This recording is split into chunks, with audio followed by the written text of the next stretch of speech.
जिच्यासोबत आयुष्य जगण्याचं ठरवलं त्याच नवऱ्याने तिचा शेवट केला, तोही भर रस्त्यात, आणि लोक फक्त बघत राहिले. ही फक्त एक साधी भांडणाची गोष्ट नव्हती.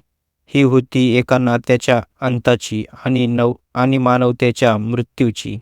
महाराष्ट्रातील बारामती येथील अक्षय आणि शैला, एक साधं सामान्य दिसणारं जोडपं, देवदर्शनासाठी गेला आणि परतताना फक्त एकच जण जिवंत आला. कर्नाटकातील गुलबर्गा जिल्ह्यात गंगापूरकडे जाणारा रस्ता. सकाळची 11 वाजताची वेळ. एक कार वेगाने जात होती. कारमध्ये बसलेले होते अक्षय आणि त्याची पत्नी शैला. सुरुवात झाली एक छोट्या वादातून, पण तो वाद हळूहळू विकोपाला गेला.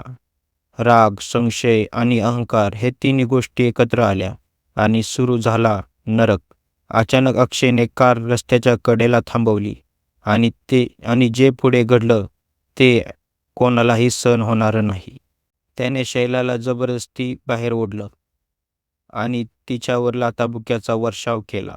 ती ओरडत होती, "मला वाचवा, मला कोणीतरी वाचवा." पण लोक फक्त मोबाईल काढून व्हिडिओ शूट करत होते. काही जण पुढे आले, त्यांनी अक्षयला थांबवलं. काही क्षणासाठी सर्व शांत झालं, पण ही शांतता वादळापूर्वीची होती.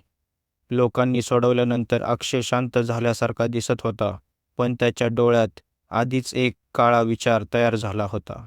तो पुन्हा शैलाकडे गेला आणि अचानक तिला जोरात ढकलले.